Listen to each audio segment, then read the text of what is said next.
Hi guys, and welcome back to another Dot Race video, and today we're going to be playing MotoGP 21. We're here in the Algarve for the Portuguese GP, here in Portimao for round 4 of this Moto 2 career mode. So starting from pole position for the very first time, Grant, Remy Gardner and Fernandez on the front row, Lois Baldassari Fernandez, Dixon Di Gianantonio Agura, Roberts Arbolino Bobier, Schrotter Vieche Ben Schneider Canet, Viete Batzecchi, Manzi Navarro Ramirez, Garso Luti Cyrene, Montella, Corsi, Buliga Arenas Chantra, Lorenzo Della Porta and Barry Baltus at the back of this Grand Prix. So starting a pole position for the very first time, waiting for the red lights to go out, and Grant goes! Can we maintain the lead? Can we get the whole shot going into the very, very difficult turn 1? One of the most difficult corners in the Grand Prix calendar. Is Grant going to be leading? You betcha! The Petronas SRT is back in front. Not seen him back in at the front positions in quite a while now. The last time we've seen that occur was in Argentina. Of course, that was the absolutely bizarre race. Sam Lowe, just like in real life, has crashed here in Portimao. He made it to the first corner in real life, but here he's managed to make it to the third one. So I guess improvements if you want to call it that. But what a wonderful start for the Moto 3 World Champion. He's up by 0.3 of a second. Call that 0.5 of a second more or less. Ahead of Remy Gardner and Augusto Fernandez. Pretty good start for the man who had a torrid time here in Portugal last season. Good stuff to make amends. Brilliant start from Grant. They're very happy with our performance in getting away. Oh, goodness me, there's been another crash behind. Yellow flags are out as we enter Craig Jones for turn 9. Remy Gardner's roughly about 1/10.5, now 0.2 of a second trailing behind the world champion of the Moto 3 category last season. Turn 11 navigated pretty well, turn 12 to be done just the same. Now getting onto the very difficult braking marking here for turn 13. Nicely navigated. Now we are running the soft option front once again. That has been somewhat of a mistake recent, as Remy Gardner is right on the rear of Matt Grant. The time is coming already. Is Remy Gardner's time to shine once again, just like he did in Qatar? Not had the best of races since Qatar. He's hoping to get a little bit more momentum and get something brewing to go into the next couple of Grand Prix, as Remy Gardner is now already into the lead. Is this the sign of the end, as Remy Gardner's already beaten us? Are we going to go for an absolute ding-dong with Remy this time, or is it going to be a simple case of Remy disappearing? As goodness me, both many totally threw me off then, because I thought Remy had made a big mistake. So I ended up doing the same thing as we get our first track limit warning just on the exit of turn 1. Now going into turn 2, very, very tight apex there from both men. Brilliant racing lines, practically following him all the way through here. Now going into turn 4, I do feel confident going into the Tour VIP, so I reckon we can take a couple of tenths on him just by braking rather gentle onto the left-hand side of the tyre. I know it's early, but this battle is already reminiscent of the Qatar Grand Prix. Remy Gardner was leading, he was impervious, couldn't get past him. I don't want the same thing to happen here today, but quick shout out to Jake Dixon behind us. Magnificent result for Jake Dixon. We could have both British riders from the Petronas SRT team on the podium. And let's give another shout out to Xavi Vieche, who's currently in 7th place. Brilliant results for the Malaysian outfit right now, if things can remain the way they are. Of course, Augusto Fernandez, Raul Fernandez is there as well. A good race for Ayagora in the top 6 as well. As we go and go into the left-hand side for turn 12. Remy Gardner, that's a cheeky place to look. Oh, as we get it sideways going into turn 13. Chucked a little bit too much rear brake there. Didn't think we would slow down in time, so I just chucked that additional bit of rear brake just to slow the motorcycle down. Now at this point, I haven't upgraded the motorcycle yet. I read the comments and a few of you are saying, let's start upgrading the bike. So after this one, I'll make a few upgrades and we'll see what we can do with that one. As we now get very, very close to Remy Gardner. We're into the slipstream. Power setting 2 is still being applied. Not necessarily to use the power setting 3 just yet. We're going alongside him. Could be getting through into turn 1. Grant, the faster man on the track, as he sets a lap time that will certainly send the willies up the superstitious people in the world. So Remy Gardner still leading the way. Jake Dixon behind us. He's around 0.5 of a second, so not too concerned about any of the onslaught behind us. Not sure if they're going to actually chase us down, but if Remy Gardner and I still begin to sort of fight, exchange positions, oh, as Grant makes a big mistake there going off the track. A track limit warning has been given once again. He is now on 2 out of 5. If he continues to abuse it, you know what's going to happen. Long lap penalty time. We don't want that, and I do believe I've done one here before. I want to say I have. It might have been in a practice session, but I do remember doing one at the very least. Now onto the right hand side for Samsung. Chuck it up in extra gear here just to make sure you don't wheelie going over the rise, as we'll now go into the Craig Jones corner, carrying a lot of speed actually. We might be able to overtake Remy Gardner sooner rather than later. Now in the practice sessions we were rapid going around this track, and the same can be said in the qualifying session. So I do believe if we have the speed to get past Remy, we might have also the speed to get away and chuck in some nice lap times just to completely remove ourselves from a battle with Remy Gardner. Now of course you guys love a battle, and of course so do I. I'm a big fan of the battle. It makes the commentary much better, and even the tension of playing the video game. But right now we want a victory. We've not had one in quite a while. We didn't win one to the end, or at least one away from the end of the Moto 3 Championship. We didn't win in Valencia is basically what I'm trying to say. And of course we've not won in Moto 2 yet, so we are desperate for it. The disaster that occurred in Circuit of the Americas last time out, as Remy Gardner has actually chucked in. What on earth was that braking marker from Remy Gardner? Somehow he stays on board the motorcycle and improves his lap time to a 1:44.236. We also improved our lap time, but we were 0.3 of a second slower to Gardner ahead. Once again, the Australian chucking in those fast lap times and just disappearing to the front. The Red Bull KTM IO outfit is just so good in both real life and in video game form, as we go back into the Tour VIP for the 4th time of asking. Now the soft option front is looking a little bit worse for wear. Probably not the best decision once again to go for the soft, but I am finding that the front end on this Calyx doesn't give me much feeling. I've balanced between both the soft front and the medium front, and usually the soft front is what I need to actually be competitive in this Moto 2 class. I am hoping that once we decided to start upgrading the motorcycle, things will change and I can start using different tyres. I'm still yet to even try the hard option front or rear.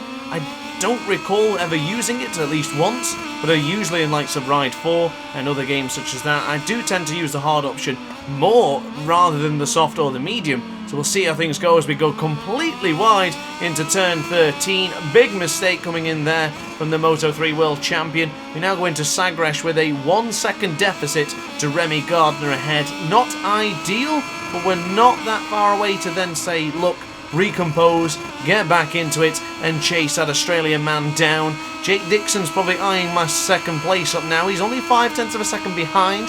That gap has roughly stayed the same. He has not been able to produce any quicker lap times to sort of get in behind us. His progression is currently remaining the same at 3rd place. And once again, Remy Gardner's done that sort of weird line going into turn 1 where he gets the bike sideways and somehow still manages to stop the motorcycle. Maybe you just have to be at Remy Gardner's skill level to do that one. Going into the right hand side for Lagos, then we'll get to the left hand side once again now for turn 4. Nice acceleration there, but as you can see, the rear tyre on that right hand side of the tyre is taking a bit of hounding, but the left hand side not too bad for the time being, so we are able to go quite aggressively into turn 4. It's usually now just the front that's probably going to give way. We brake very hard and very aggressive in this particular track. Hindsight's a wonderful thing. Probably would have chosen the medium, but I don't know whether we would be in the same situation now if we did go for the medium or hard compound. Positive signs for Grant, although he has made that mistake into turn 13, he is fighting back quite nicely. Currently a 1/10 of a second quicker than his fastest lap earlier on, which was a 1:44.568. PB lap coming in on lap 3. I don't think that'll remain. I do believe that this lap will be a little bit quicker, providing we don't make the same mistake again going into turn 13, which I don't think is going to happen now because that was a lovely entry. Lovely tight apex there as well as we get a little bit too aggressive on the left hand side of the rear tyre. And we're going into Sagres once again for turn 14, and we'll be going full throttle here. Might even chuck it up to power setting 3 when we get the moment. Going onto the right hand side, I think it would definitely be wise to chuck in the power setting 3 now. Let's jump it up and let's go absolutely gung-ho as we charge down the back straight.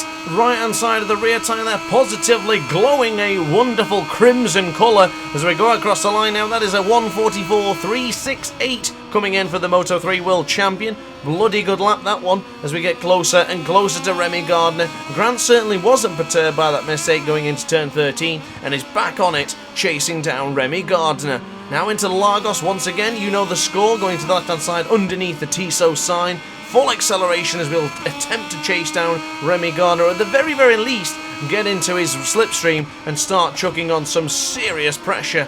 Going into the Tour VIP, I think we're doing exactly that. Not even 50% of this Grand Prix is complete yet, so we still have a lot of time. There's a lot of twists and tales in this game, what we call MotoGP 21, and I assure you there's bound to be many, many more in this Grand Prix and just in general for this Moto2 World Championship. Once again, second gear going over the rise to make sure the front end stays down. It's so difficult to stop the motorcycle from wheeling in that particular corner as we get closer and closer to Portimao. Are we going to see another page turned in this Moto2 World Championship book that depicts a world champion on the front, which is a silhouette? Because who knows who's going to win this Grand Prix? Who knows who's going to come out on top at the end of the season? But I tell you what, I'm so loving it that we've still got so many rounds to go, and Remy Gardner is in range for another pop.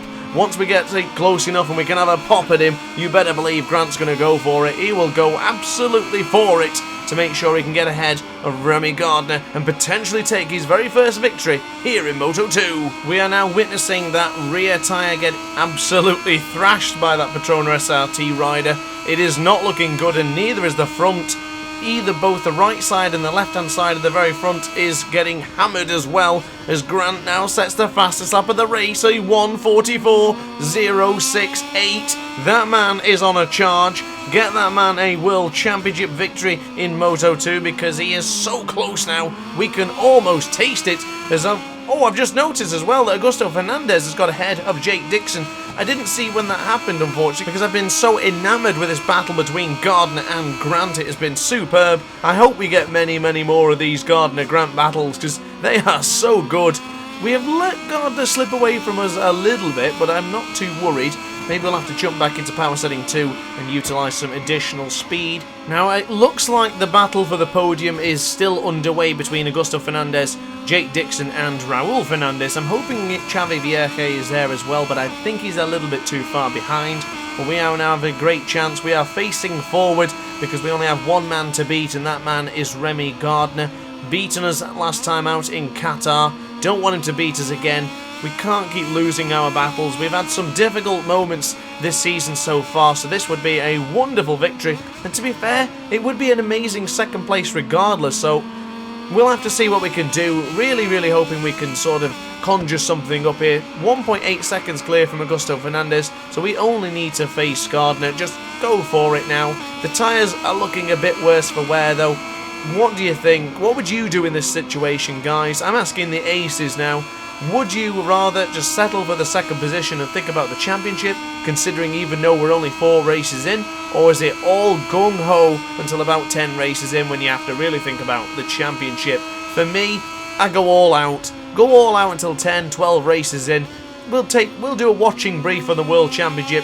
If it pays off, and we're going to be leading the World Championship by then because we'll be taking so many race victories. But for the time being, not concerned about the championship. We have one goal, and that is to beat Remy Gardner, because in the long run, demoralising him, taking that confidence away from Remy Gardner will boost us up and give us a better chance of survival and victory for the World Championship. Ooh, closing in into the Tour VIP. We ran it a little bit deep as we get very, very close to the rumble strip on the right hand side there, and we get really close, too close as a matter of fact, as we are given our 3rd track limit warning of today's Grand Prix. I really don't want another track limit warning or another one after that, because that will equal the long lap penalty, but still getting that one additional track limit warning just really scares you and it puts you on the edge, and you really can't go as aggressive as you once were as we go out of shape there going into the Portimao corner. Style points, I guess, but not really what we're looking for during a Grand Prix weekend. We're sort of focusing on the action right now, and we're sliding the motorcycle everywhere and anywhere as we now go into the left-hander of turn 13. And Gardner's gone down! Oh my goodness! Crucial moment of this Portimao Grand Prix as the race leader Remy Gardner has just hit the deck into turn 13. Who could... Oh, the chapter book, the page has been turned. The script has been written once again. Grant is now into the lead. He leads by 1 second. Augusto Fernandez has really taken advantage of that hoo-ah moment. Absolute panic and pandemonium in the Red Bull KTM garage as Remy Gardner remounts for 4th place. And now his teammate Raul Fernandez has picked him off for 3rd. Absolute crazy scenes here in the Moto2 World Championship. We had Argentina, which was enough carnage and chaos for a whole season, a whole decade of Grand Prix racing. We've just had this completely bizarre moment that I never would have expected from Remy Gardner. We have been gifted a potential victory here, but remember what happened last time we were given a potential victory? We binned it. We don't want to be doing the same here, not in Portimao. The tyres have well and truly gone though. The tyres are not holding up well at all. We are really struggling to stop this Petronas SRT Calyx in any of the difficult right or left-handers. We can only seem to brake in a straight line. The rest of them are just really, really difficult to stop. Going into Samsung, the bike feels like it's just going to slip away at any point, like sand in your hands. It's going to slip through your fingers, and the whole race will come to an end. Once again, as always, I do apologise for screaming in your ears, so rest in peace, headphone users. I didn't mean to do that. Just that when Wayne Gardner crashes out of a Grand Prix, it does kick you out of your seat just a little bit, as we now have a wonderful opportunity to take our first Grand Prix victory in Moto2, but I tell you what, we aren't out of the woods yet at all. Augusto Fernandez, what lap times are you doing? You are now half a second behind Grant. When will this end? This is just absolute pandemonium. We can't be losing this now. Not like Argentina. We can't throw it away now. 3.5 tenths of a second. 3 tenths of a second. Less than 3 tenths now. Augusto Fernandez is 1.5 tenths behind us. This is going to be a sensational lap coming in from the Spaniard as he is eager to get through. He wants his first victory of the season. At the very least, he wants his first podium.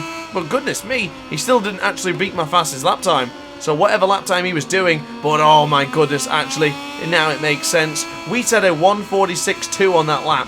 We have just dropped off a cliff. Our pace has disappeared. Disappeared quicker than a blind date that has gone sour. Absolutely awful stuff right now for our pace. We are just going to have to survive. We have 3 more laps.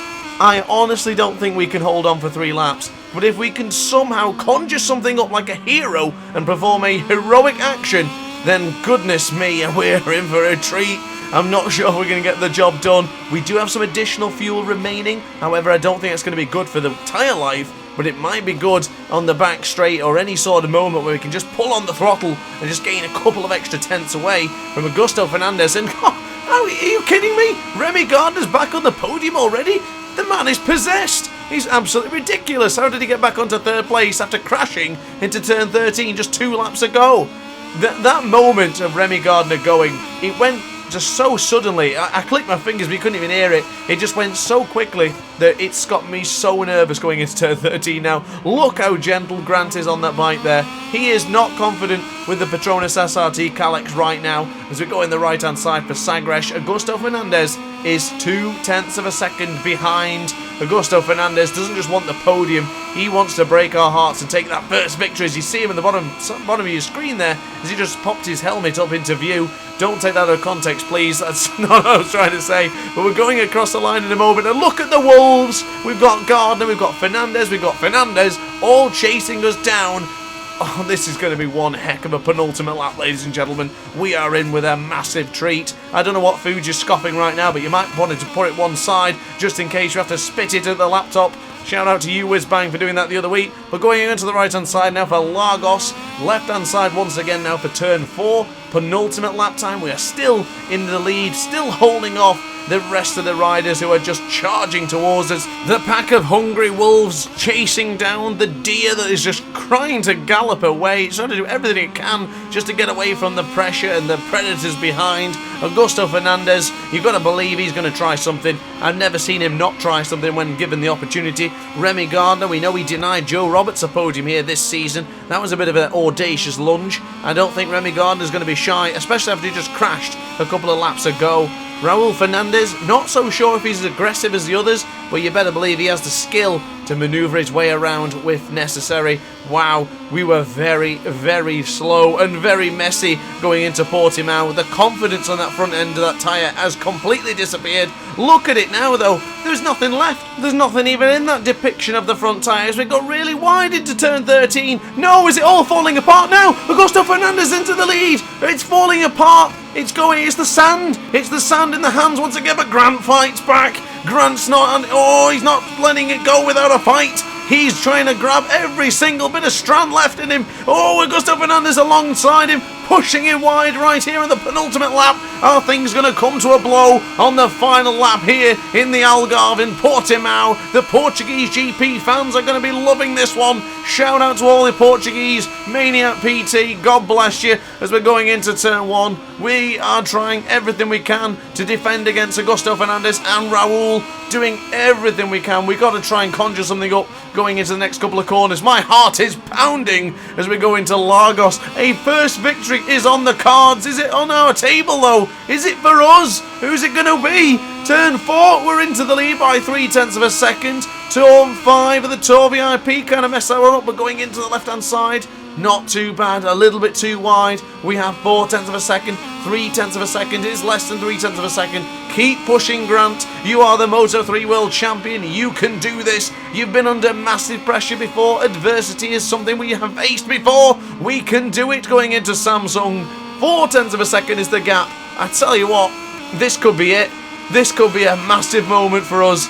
0.3 of a second is Augusto Fernandez. 2.5 of a second. It's teetering all the time. This is, oh, it's going to be too close to call. It's going to be so tight towards the end of these couple of corners. But surely if we are leading by now, we have got the drive. We're into power setting 3, going absolutely everything. Nice tight apex going into the D. Oh, there's been a crash behind, but can't see who it was. Going onto the right hand side now for Sagresh. 1 point. Oh, it's 0.2 of a second. It's going to be super close. Oh, gonna just hold on. We just have to hold on with every little bit of fibre left in us. Going into the gallop. Oh, Fernandez ran it wide. 0.1 of a second. Fernandez takes over from Fernandez. Oh, I think we're going to do it. Yes. Grant is going to take victory. Arms already in the air. Grant is going to do it. Petronas wins with Grant his first Moto2 victory, and it comes in Portugal. Excuse my excitement and outburst towards the end there, but what a magnificent motorcycle race that was. Absolutely brilliant. Grant wins from Raul Fernandez, and Remy Gardner, you crafty bugger, somehow crashes out and somehow still manages to take 3rd place. Unbelievable Grand Prix. The first victory has finally arrived in Moto2. Now a quick look at the World Championship. Raul Fernandez still leads by 28 points over Grant and 29 points over teammate Remy Gardner. Sam Lowes loses some points after crashing into turn 3 at the start of the Grand Prix. Now a brief look at the Team Championship. Red Bull, KTM, IO are leading the championship very, very comfortably. 54 points ahead of Petronas Sprinter Racing and 91 points ahead of Elfmark VDS Racing Team. A Part Ferme celebration that will never ever be forgotten about. Incredible race here today, guys. I think we were absolutely blessed to witness something so intense and so cool in MotoGP 21. But guys, as always, thank you very, very much for watching the video. I hope you enjoyed the content. If you do, like, comment and subscribe. Hit the notification bell to be alerted to every single Dot Race upload. And upon that note, guys, thanks for watching and ciao for now. Oh hi, didn't quite see you there. Good to see you're still here. If this video didn't quite sate your appetite, then why not watch some more Dot Race content by clicking the video shown on screen now. Furthermore, if you would like to follow me on social media, you can do so now with the links down in the description. Consider subscribing so you don't miss a single Dot Race video.